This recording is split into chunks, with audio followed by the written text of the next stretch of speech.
98% এখন আমার মায়েদের সিজার করে বাচ্চা হচ্ছে না নরমাল, কথা বলে সিজার। ডাক্তারের কাছে যান, পরামর্শ দিচ্ছে সিজারের বাচ্চা ব্রিলিয়ান হয়।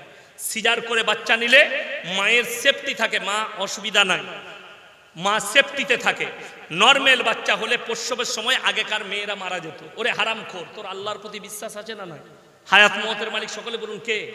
আল্লাহ। তাইলে সিজারেও মরতে পারে হায়াত না থাকলে, নরমালেও মরতে পারে হায়াত না থাকলে। দ্বিতীয় নম্বর, সিজারের বাচ্চা বুদ্ধিজীবী হয়, ব্রিলিয়ান হয়, শক্তিশালী হয়। তাহলে তো ভালো জিনিস।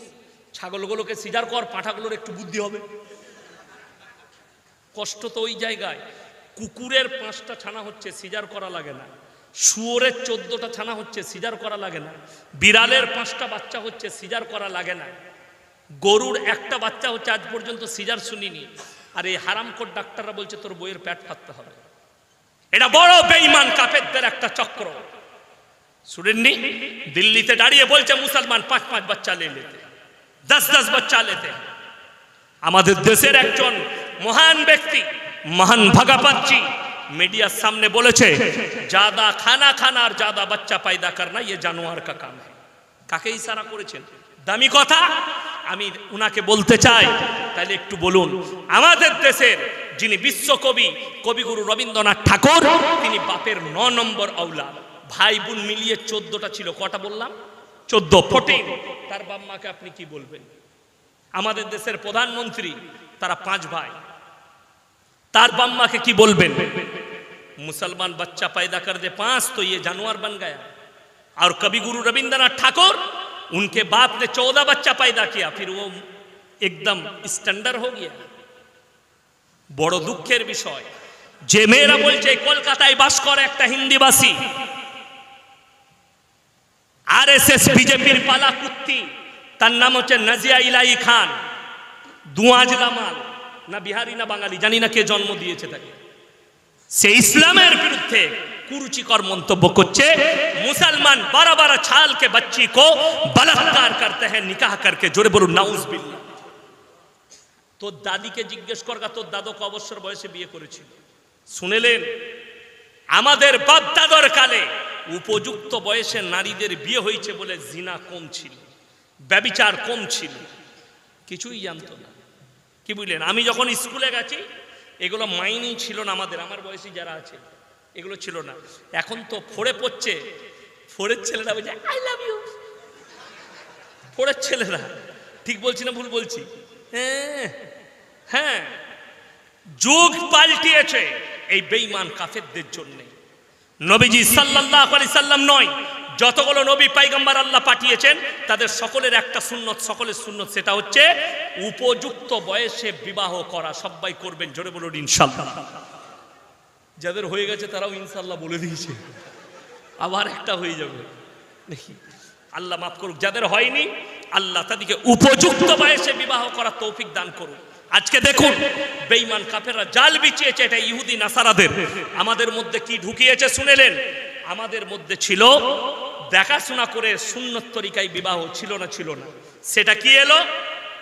এখন ছেলেরা পালন করছে 14ই February, Valentine day, propose day, rose day, তারপরে ছেলেলে।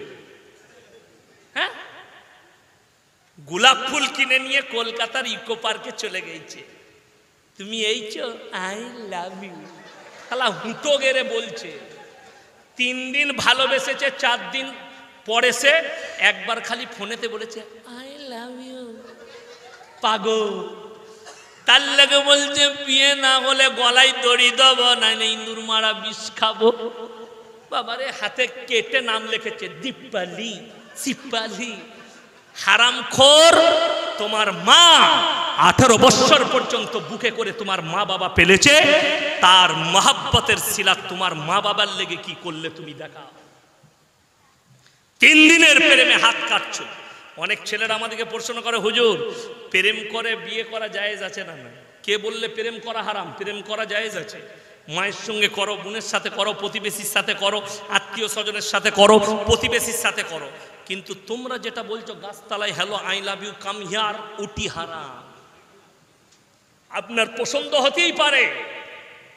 কোন মেয়েকে, যুবকরা শোনো, তোমার মন থেকে পছন্দ হয়েছে, তার বাড়িতে রিস্তা পাঠাও, আমি অমুকের মেয়েকে বিবাহ করতে চাই, যদি তারা দিতে চাই তকদিরে থাকলে হবে, না হলে হবে না। যদি বলেন দলিল দেন হাদিসের, আল্লাহর নবী, সকলে বলুন সাল্লাল্লাহু আলাইহি ওয়াসাল্লাম, উনার মেয়ের জন্য হযরতে মা ফাতেমাতুজ জাহরা রাদিয়াল্লাহু তাআলা আনহার জন্য সর্বপ্রথম যিনি প্রস্তাব নিয়ে গেছিলেন তিনি হচ্ছেন হযরতে উসমানে গনি রাদিয়াল্লাহু তাআলা। ইয়া রাসূলুল্লাহ, আমি আপনার মেয়েকে বিবাহ করতে চাই। নবীজি বললেন, হে উসমানে গনি, তুমি ফাতেমার থেকে ভালো বিবি পাবে, ফাতেমা তোমার থেকে ভালো স্বামী পাবে। কত সুন্দর নবীজির উত্তর, জোরে বলুন সুবহানাল্লাহ। হযরত উসমানে গনি মুচকিয়ে হাসতে হাসতে চলে গেলেন। তারপরে হযরত আলীকে নবীজি ডাকলেন, যাও দেলমোহর নিয়ে এসো, মহারানা, তোমার সঙ্গে ফাতেমার বিবাহ দেওয়া হবে। জোরে বলুন সুবহানাল্লাহ। হযরত আলীর কাছে কোনো দেলমোহরের পয়সা, মহারানার টাকা ছিল না। রিওয়ায়েতে আছে, হাদিসে, নিজের যুদ্ধর জামাটা বেচতে গেলেন মার্কেটে। আমাদের দেশে তো ধারে বউ পাওয়া যায়, পাওয়া যায় না? হ্যাঁ, আমি মালদায় জলসা করতে গেছিলাম, কি সোতা, 40-50 হাজার সোতা, এইরকম মোটামুটি 200টা প্যান্ডেল, তবে একটা প্যান্ডেল, ছেলে মেয়ে, স্টেজে বিয়ে হচ্ছে। আমাকে বললে হুজুর বসুন, 9টা থেকে বায়ান ছিল, আমি ট্রেনে গিয়েছিলাম, পকেটে আমার 800 টাকা ছিল। তো বিবাহ হবে, নিকাহ পড়ানো হবে, 80,000 টাকা দেলমোহর, 200 টাকা লগত, 79,800 টাকা ধার। আমি বললাম, আল্লাহ, ধারে বউ পাওয়া যাচ্ছে, বিরাট ভালো। আমি খুতবা না পড়ে দেখলাম বেচারারা চলে যাবে, আগে চালিয়ে দিই, বাঁশটা দিয়ে দিই। চেপেই খুতবা না পড়ে বললাম, বাবাজিরা, আমার পকেটে 800 টাকা আছে, ইসলামে 4টা বিয়ে করা যায় যাচ্ছে, আমার ঘরে একটা বউ আছে, আর 600 টাকায় 3টে ধারে বউ নিয়ে যাবো। কি বুঝলেন? তারা আঁচ করেছে। আমি বললাম, বড় দুঃখের বিষয়, হযরতে আলীর কাছে পয়সা ছিল না। নবীজি বলেনি যে তুমি এখন নিয়ে যাও, পরে দিয়ে দিবে, যাও টাকা জোগাড় করতে হবে। নিজের যুদ্ধের জামাটা বেচতে গেছেন হযরতে আলী। হযরতে উসমানে গনি রাদিয়াল্লাহু তাআলা বুঝতে পারলেন এই জামাটা বিক্রি করতে এসছে নবীজির মেয়ের বিয়ের মহারানার পয়সাটা নেই আলীর কাছে। বলে, ও ভাই আলী, এদিকে এসো। কি করবে? জামাটা বেচবে। বলেছি, কত দাম? এত। দাও আমাকে। কিনে নিলে, চলে গেল। কিছু দূর যাওয়ার পরে বলে, ও ভাই আলী, এদিকে এসো। কি ব্যাপার, তুমি টাকা পেয়েছো জামা বিক্রি করে? বলে, হ্যাঁ, আমি জামা পেয়েছি, এই যুদ্ধের জামাটা আমি তোমাকে হাদিয়া করছি। জোরে বলুন সুবহানাল্লাহ। হযরতে আলী তো নিলেন। আলীর চোখে পানি, উসমানে গনির চোখে পানি। হযরতে উসমানে গনি বললেন, হে আলী, আল্লাহর কসম করে বলছি, আজকে আমি নিজেকে ভাগ্যবান মনে করছি, আমার এই পয়সাটা আল্লাহর নবীর লাডলা বিটির মহারানায় বিবাহে মহারানা হিসাবে কাজে লাগবে। এর থেকে বড় ভাগ্য আর আমার কিছু হতে পারে না। জোরে বলুন সুবহানাল্লাহ। আজকে মুসলমান 2 লাখ 3 লাখ লোককে দেখানোর জন্য করে দিচ্ছেন, দিন না থাকার কারণে। একটা সন্তানের ছেলে মেয়ের বিয়ে দিলে সেই বিয়ের অনুষ্ঠানে একটা আলেমকে বস করান, যাতে কোনো রকমের সুন্নতের খেলাফ এবং ইসলাম বিরোধী কাজ না হয়। তসলিমা নাসরিনের মতো হারামখোরের আওলাদ বলছে মুসলমানরা কোরআন নিয়ে পড়ে আছে আর বৈজ্ঞানিকরা চাঁদে পৌঁছে গেছে। নাউজুবিল্লাহ বলেন। এত বড় হারামের আওলাদ। আমার কাছে উত্তর আছে, তোমার পৃথিবীর বিজ্ঞানকে বলো, আল্লাহ মানুষের মধ্যে প্রাণটাকে কোথায় রেখেছে? আমার নবীজি সাল্লাল্লাহু আলাইহি সাল্লাম মেম্বারে বসে আছে, কাঁদলেন। কাঁদার পরে আল্লাহকে প্রশ্ন করলেন, ইয়াসআলুনাকা আনির রূহ। যখন মৃত্যু আর রূহের কথা এলো নবীজির জেহেনে, আল্লাহর হাবিব কাঁদলেন আর আল্লাহকে প্রশ্ন করছেন, ইয়াসআলুনাকা আনির রূহ, ওগো আল্লাহর রূহটা কেমন জিনিস? আল্লাহ উত্তর দিলেন, কুলির রূহ মিন আমরি। হে আমার বিশ্ব নবী, রূহ হচ্ছে আমার আল্লাহর হুকুম। আল্লাহ অপর জায়গায় বললেন, ওয়ান্নাসিয়াতি গরকাম ওয়ান্নাশিতাতি নাশতা। আবার আল্লাহ কসম খেলেন, ওগো আমার নবী, কসম খাচ্ছি আমার ওই ফেরেশতার যারা দ্রুত গতিতে তোমাদের কাছে পৌঁছায়। গরকা মানে হচ্ছে ডুব মারা। দেখবেন পুকুরে, সুইমিং পুলে ছেলেরা ডুব মারে না, আমরা ঝাঁপ দিলে পুকুরে, নদীতে ঝাঁপ মারে, ডুব মারে, আবার ভেসে উঠে। আল্লাহ কোরআনে এই শব্দই ব্যবহার করলেন, ওয়ান্নাজিয়াতি গারকা। গারকা মানে হচ্ছে ডুব মারা। আমার ফেরেশতারা দ্রুত গতিতে আমার হুকুমে তোমাদের কাছে পৌঁছায়, তোমাদের শরীরে ডুব মারে আর তোমাদের আত্মাকে হরণ করে সর্বপ্রথম কোথায় নিয়ে আসে জানেন? যখনই আত্মাটাকে টিপে ধরা হয়, কোরআনে বলছে ওয়ালাউলা ইজা বালাগাতিল হুলকুম, সব থেকে প্রথমে হালাকে টেনে আনা হয়। আনতুম হিনাইজিন তানজুরুন, তখন মানুষ স্থির হয়ে খালি চারিদিকে উপরে তাকায়।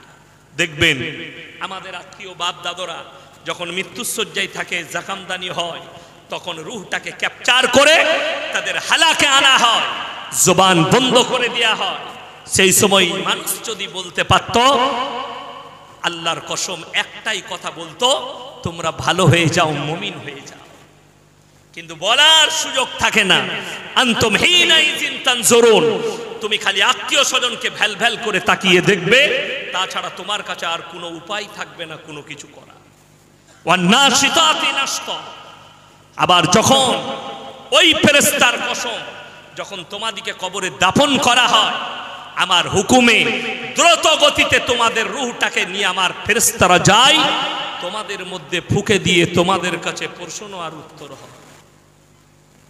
কষ্টের বিষয়, মুসলমান ইমান হারা, দিশে হারা, দিক হারা। হাজার হাজার মুসলমান, করোড় করোড় মুসলমান, তারা আজকে